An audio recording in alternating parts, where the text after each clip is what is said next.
Nationalism today is a requirement for a conservative tomorrow. To many Catholics, Christians, and staunch social conservatives, this statement is confusing. I have heard countless fellow Catholics and other Christians stand on their soapboxes and decry that nationalism, and even Christian nationalism, is some sort of grave moral evil. They are wrong, or at a minimum, they misunderstand how the term is being used in its modern context. The nationalism most of these people use as a boogeyman is not the nationalism we talk about today. They play into their fantasies of World War II and believe that all nationalism is akin to Nazi Germany or fascist Italy. They believe that nationalism entails idolatry to the state, that to be a nationalist is to worship the state in the place of God. That is not the American nationalism of the 21st century. That is not the nationalism of the America First movement, a movement which boldly proclaims that Christ is King. These people, as good and noble as their intentions may be, do not understand the conditions necessary for victory.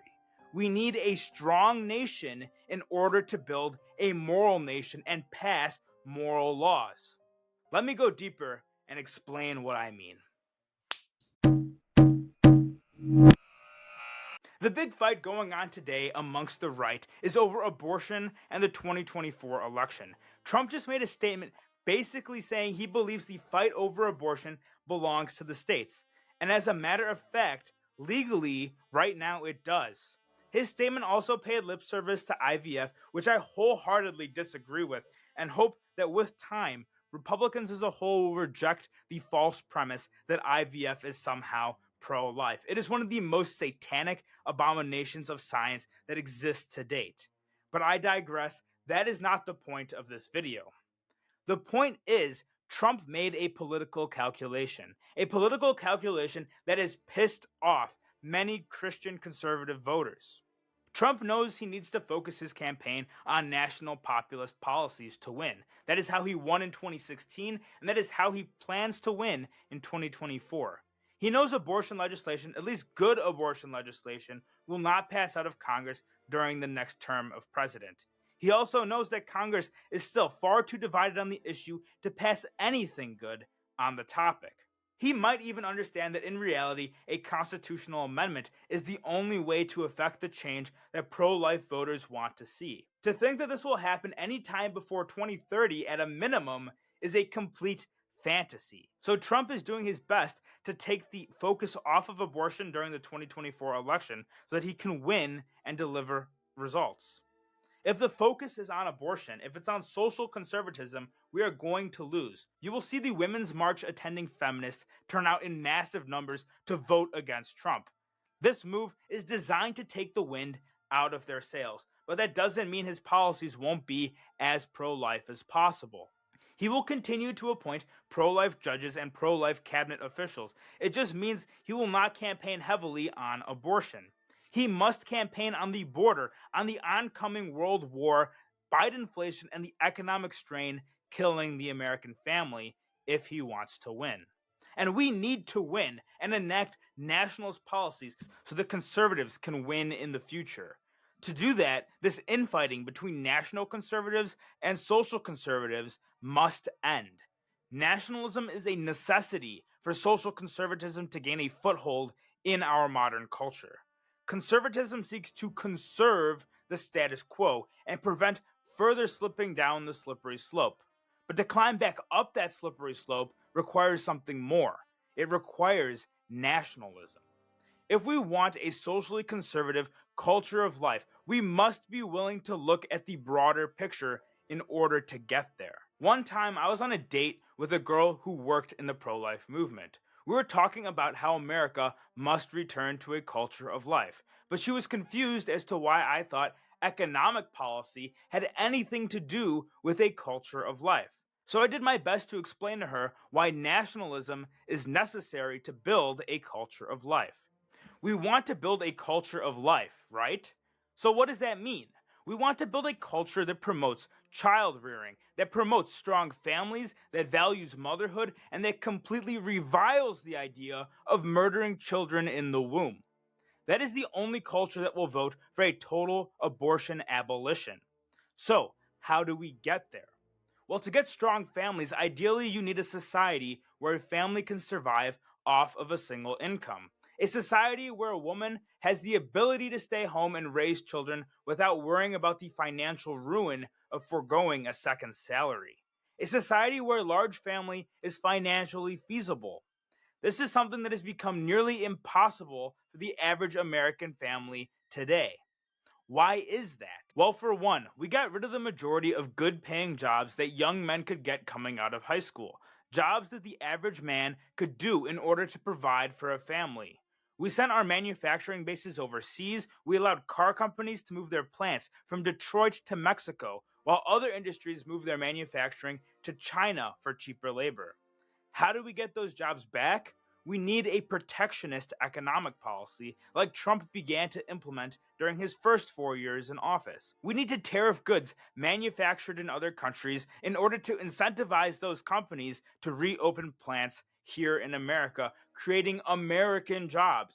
This is not the policy of the socially conservative, domestically libertarian Reagan-Bush Republican Party, but a policy of the new national conservative America First faction of the GOP.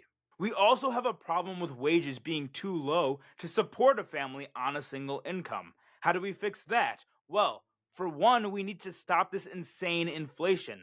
But we also need to limit immigration so that the labor market is more competitive, raising wages naturally. Bringing back manufacturing jobs does little to help the American family if all those jobs are going to go to illegal immigrants who serve as cheap labor and end up sending the money they do make back to families in other countries. We also need peace abroad. War is a great form of contraception. Send all your young men off to fight and die in foreign lands, and they won't have much time for raising families. The current administration has brought us to the brink of war on 3 foreign fronts, none of which benefit American families or American interests. We need America First foreign policy to allow our nation to focus on itself and our societal problems. We need men working here in America to establish and provide for American families. But they cannot do that if we enter World War III in the name of spreading liberal democracy around the world. Lastly, we will never be able to pass a socially conservative agenda through Congress so long as the Democrat Party continues to import a new electorate which has no interest in social conservatism. Under the current regime, we've allowed so many immigrants to enter our country illegally that they would form at least the 10th largest state in the country if they had their own territory. Their plan to grant amnesty to these people, buying off their vote for generations to come, would turn this country permanently blue, permanently incapable of supporting socially conservative candidates, permanently against creating a culture of life. By implementing the policies of the Trump movement, national populist policies, policies like fair trade through tariffs, deregulation of the manufacturing industry, support for domestic energy, rebuilding the American economy, closing the border, deporting illegal invaders, and staying out of foreign conflicts that do not benefit American interests. We will de facto create a country that will be more willing to entertain a more socially conservative presidential campaign in the future. If we already had a country like that, Mike Huckabee or Mitt Romney would have been elected president in 2008 or 2012. Pat Buchanan would have been elected president in 1992 or 2000. But that didn't work. We needed Trump to win. What Trump has done is run on a more socially moderate, national populist platform and achieved some of the greatest results for the pro-life movement and the social conservative movement in decades. It is because of him that Roe is overturned. His 3 Supreme Court justices did that. Trump did not make overturning Roe the center of his 2016 campaign. He made build the wall the center of his campaign. He made drain the swamp the center of his campaign. He made make America great again the center of his campaign. But that didn't mean he didn't care about the abortion issue. He delivered where he could, and if re-elected, he would continue to deliver for conservatives where it is actually possible. He will, in all likelihood, end the Biden policy of using military bases in red states as abortion facilities. He will continue to appoint pro-life justices to the courts and to the Supreme Court if the opportunity arises.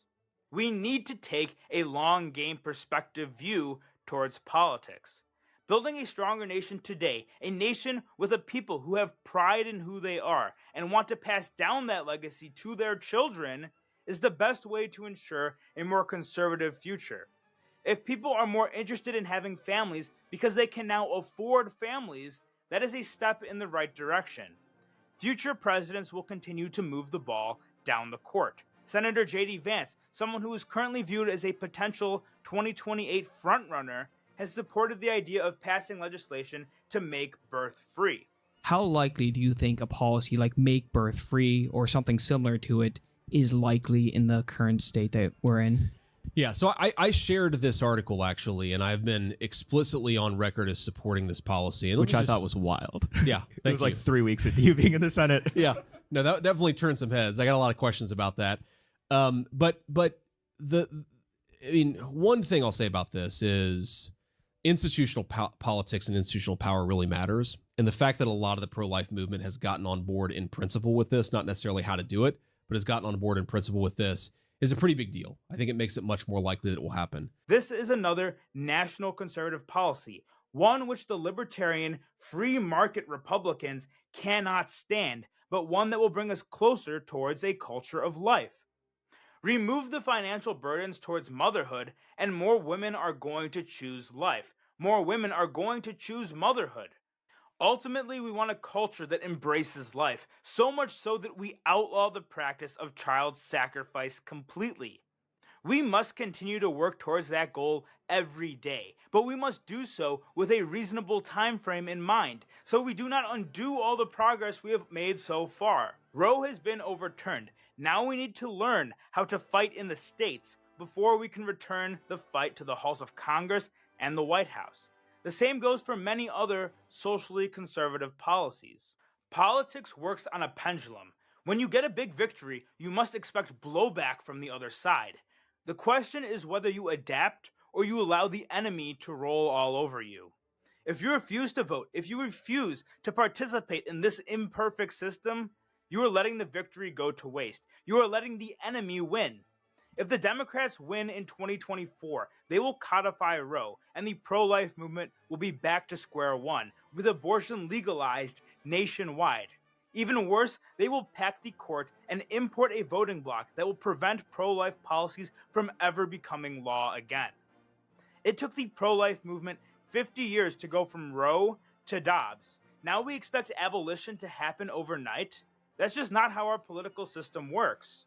If America was a monarchy or a dictatorship, then sure, this drastic type of change could happen overnight. But we live in a constitutional republic, a republic designed for a moral and religious people. And those people have forgotten who they are. We need to remind them who they are. We need to be a moral and religious people once again. Through a national revival sparked by the America First nationalist movement, we might be able to breed the conditions necessary for an economic revival, a moral revival, a spiritual revival, a conservative revival, and eventually a revival of a culture of life. So do not black pill, but be a happy warrior for the future you want to create. We may not live to see that victory. Many pro-life activists did not live to see Roe overturned. But we must have faith that in the future we win, because if Christ is with us, who can be against us? So fight the good fight, finish the race, and keep the faith. Trust the plan. Let's support this nationalist movement today so we can focus on building the Christian conservative movement of tomorrow. Let's lay the groundwork today so we can win this crusade to take back our nation from the godless, protect life, promote family, and proclaim that Christ is King. Thank you so much for watching. This started out as a broad video, but the whole abortion debate in 2024 really did bring to light the factionalism between national conservatives and social conservatives, and the truth is that neither side can win without the other. So do not stay home in 2024. Go vote, and vote for Donald Trump. I'll leave a link to a video breaking down his entire platform on screen now and in the description down below. please check that out because there's so many great things on the Trump 2024 platform, and there is a lot at stake in 2024. If you like the video, please consider leaving a like, hit the subscribe button, and share the video with a friend. We must win in November if we're ever going to win again in the future. The stakes are just that high. So I'll see you in the next one. Take care and God bless. And remember, Christ is King.